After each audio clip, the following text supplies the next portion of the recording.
Lo que tengo para compartir con ustedes es una experiencia de investigación clínica en adrenoleucodistrofia, realizada con otros centros de otras partes del mundo, por supuesto, y es una experiencia de terapia génica en adrenoleucodistrofia. Este trabajo es el mismo que he presentado hace 2 meses en el ICEM en Río de Janeiro, que es el Congreso Internacional de Errores Congénitos, por lo cual toda la información que voy a mostrar está autorizada a ser vista. Estos son mis conflictos de interés, los estudios cuyos resultados preliminares voy a mostrar, que son el ALD 101, ALD 102, son patrocinados por Bluebird Bio, que es una compañía biotecnológica situada en Boston. La adrenoleucodistrofia, para los que no están habituados a las patologías neurológicas de la infancia, es la leucodistrofia más frecuente, es una enfermedad peroxisomal causada por una deficiencia en el gen ABCD1, tiene una herencia ligada al cromosoma X, y este gen, el ABCD1, codifica una proteína de membrana peroxisomal llamada ALDP. Esta proteína es necesaria para el transporte de los ácidos grasos de cadena muy larga dentro del peroxisoma para ser degradados.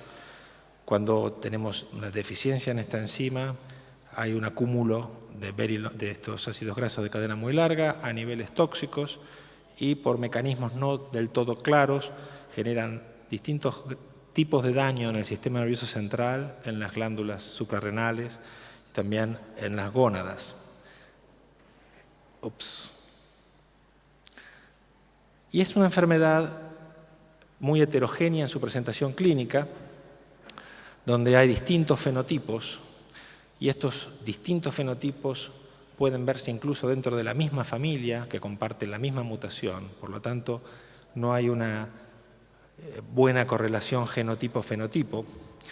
Tenemos fenotipos completamente asintomáticos durante años, o podemos llamar presintomáticos. Tenemos pacientes que solo desarrollan durante años insuficiencia suprarrenal o enfermedad de Addison, lo que llamamos solo Addison o fenotipo adrenal. Tenemos un fenotipo que es el más común, que es un fenotipo neurológico donde hay una lesión axonal caracterizada por daño de la médula espinal que genera paraparesia espástica progresiva, problemas esfinterianos, trastornos en la marcha, llamamos AMN o adrenomieloneuropatía. Y si todos los pacientes varones con esta enfermedad vivieran lo suficiente, todos desarrollarían este fenotipo. Hay un porcentaje de pacientes que en algún momento de la infancia o de la adolescencia o tal vez en la adultez van a desarrollar una forma inflamatoria cerebral que lleva a la dismielinización, a la destrucción de la mielina. Esta es la forma clásica cerebral de adrenoleucodistrofia, quizás la más conocida en el ambiente neurológico y en la sociedad también por la película de El milagro para Lorenzo. Es la forma quizás más devastadora y grave de la enfermedad. 30 a 40% de los niños van a desarrollar esta forma, pero como anticipé, no todos los pacientes van a hacerlo y es imposible predecir qué paciente va a hacer una forma cerebral y cuál no, lo cual tiene implicancias terapéuticas a la hora de tomar decisiones.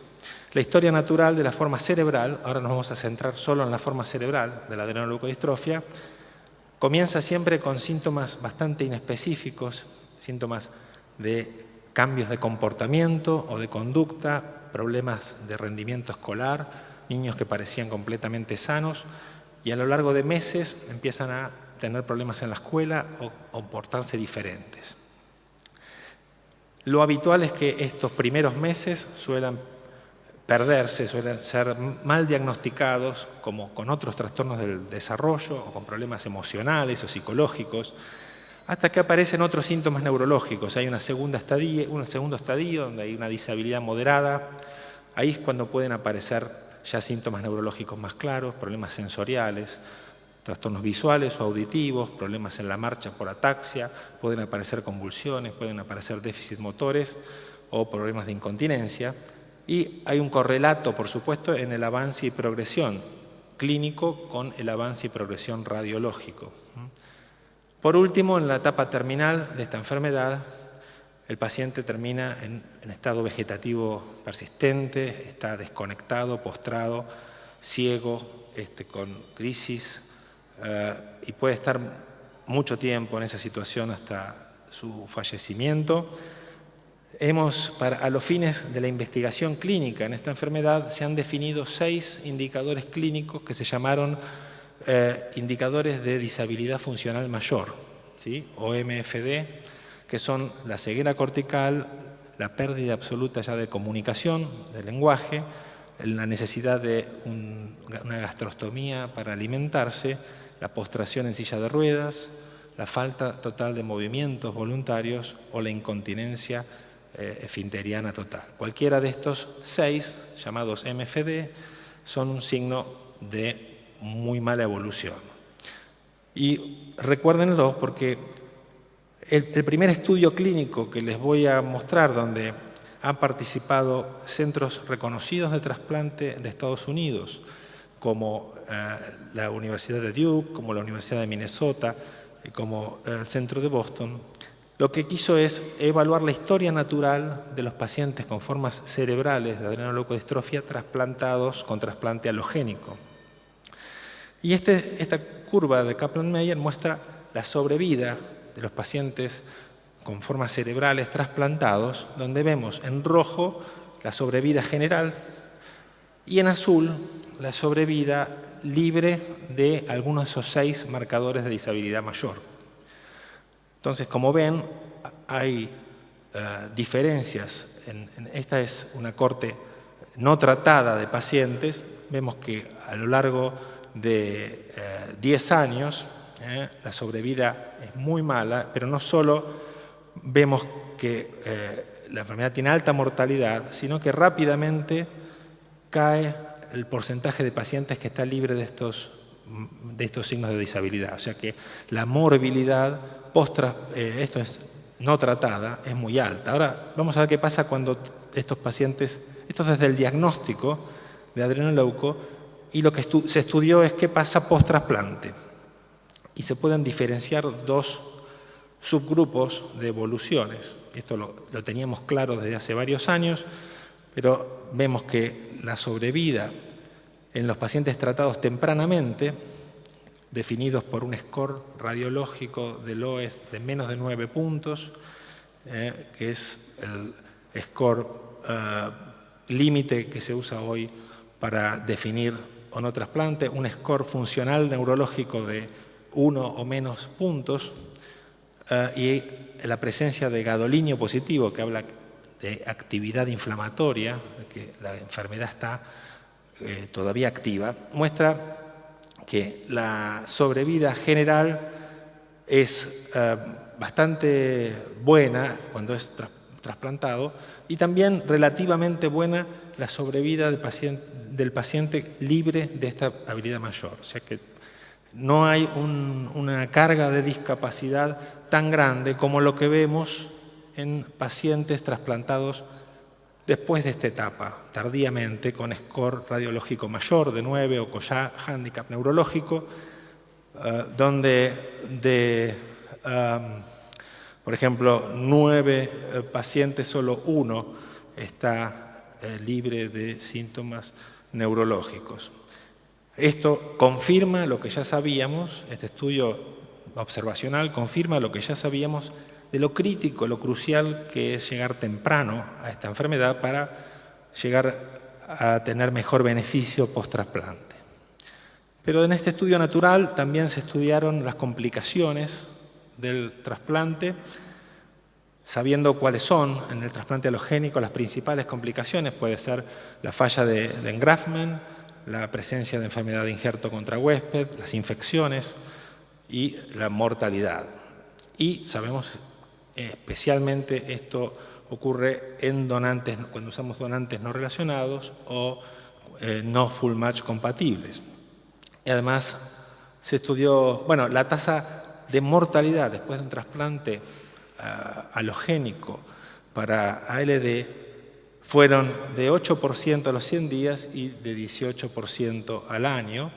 Estamos hablando de centros en Estados Unidos. Las infecciones fueron bastante frecuentes, 29%, y la presencia de injerto contra huésped fue en total de casi 60% entre agudo y crónico, con 45% de pacientes con una enfermedad injerto contra huésped aguda y 21% con forma crónica. Este es el origen de las células usadas en esta corte de 65 pacientes. Vemos que prácticamente tenemos mitad y mitad de uso de médula ósea o de células de cordón, unos pocos pacientes usados con células movilizadas de sangre periférica. Y también esta es la proporción de donantes match-related o mismatch-related, para ver también cuál es el porcentaje de riesgo. ¿Por qué se hizo todo este estudio natural, de historia natural? Para poder tener una corte comparativa con este nuevo procedimiento o este nuevo tratamiento en experimentación. Este es el estudio 102 de terapia génica con un producto que se llama LentiD, que es un lentivirus usado como vector al que se le adosa el gen del ALD1. El procedimiento es en realidad un trasplante autólogo, o sea que se trata de una terapia génica ex vivo al paciente candidato, que es un paciente que cumple los mismos criterios para un trasplante convencional. Tiene que tener una forma cerebral activa, tiene que tener un score de LOES menos de 9, tiene que tener muy bajo score neurológico funcional, de 0 o 1. Se le seleccionan células CD34, propias células madre de sangre periférica, y se las transduce, se las transfecta con este producto LentiD, con el lentivirus. Y una vez que se consigue una población de células transfectadas estables, se criopreservan, y una vez que está ok, se produce el acondicionamiento del paciente para el autotrasplante, que es similar al que se usa en un trasplante alogénico, usando busulfán, ciclofosfamida como acondicionamiento. Se hace el trasplante y en el estudio clínico hay 2 años de ventana de seguimiento para ver cuáles son las consecuencias en cuanto a eficacia y en cuanto a seguridad. Luego hay un estudio de extensión de 15 años más que ya está en marcha también.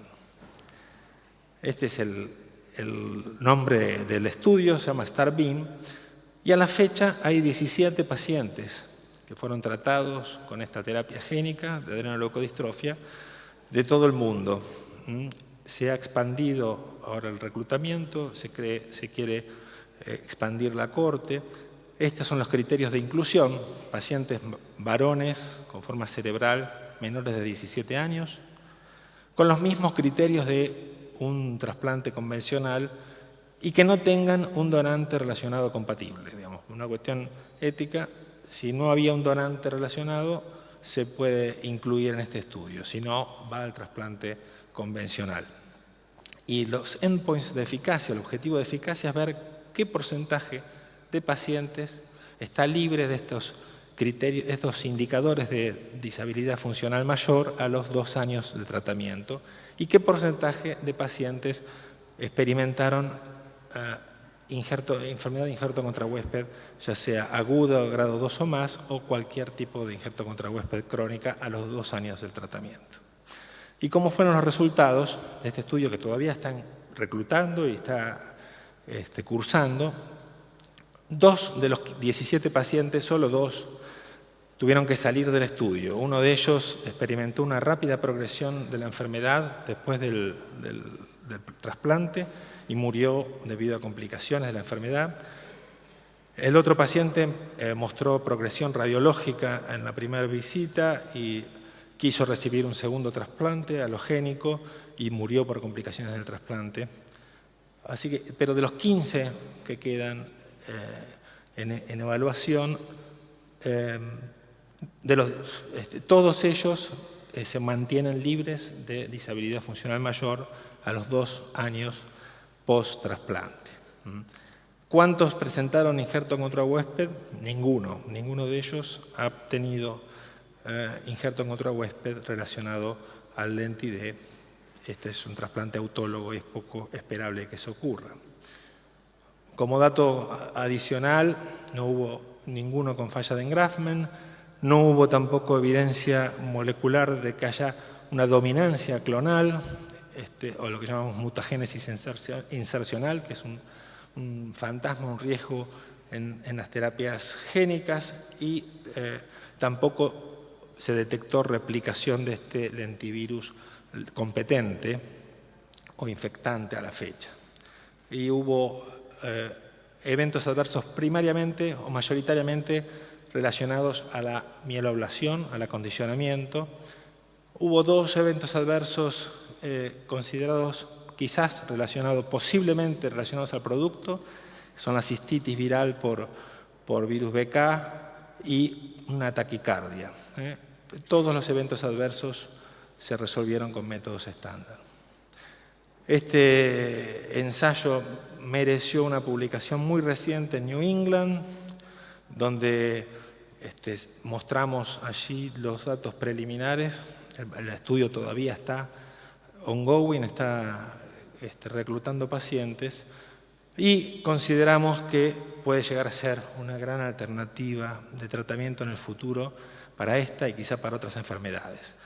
La adrenoleucodistrofia es una enfermedad devastadora, ya conocemos un rápido deterioro y un desenlace fatal. Hasta hoy el trasplante alogénico era la única opción efectiva para detener el progreso de la enfermedad.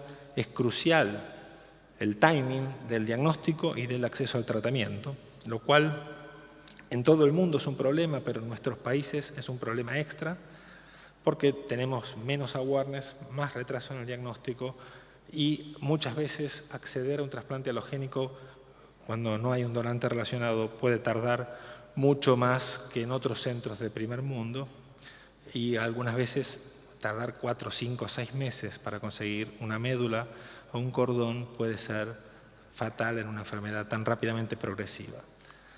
Pero incluso cuando trasplantamos a los pacientes en el estadio temprano, el trasplante alogénico tiene complicaciones muy severas, como la enfermedad de injerto contra huésped, y con este nuevo tratamiento tenemos los mismos beneficios o similares al trasplante alogénico, pero sin el riesgo inmunológico. Estos son los resultados que acabo de presentar y los resultados de seguridad. No hay todavía, hasta ahora, ningún evento adverso que parezca demasiado preocupante. Todos los investigadores del 101 y el 102 están aquí. Yo soy solo la colita del león, pero hay centros muy reconocidos de Estados Unidos, como el Boston Children's y el Mass General, la Universidad de Minnesota, Duke, aquí presente, está UCLA y también Londres y París, donde se hizo la experiencia pionera. El doctor Patrick Aubourg en Francia fue el primer científico que que tuvo el racional para hacer este tipo de terapia génica en adrenoleuco. Y eso es todo. Muchas gracias por su atención.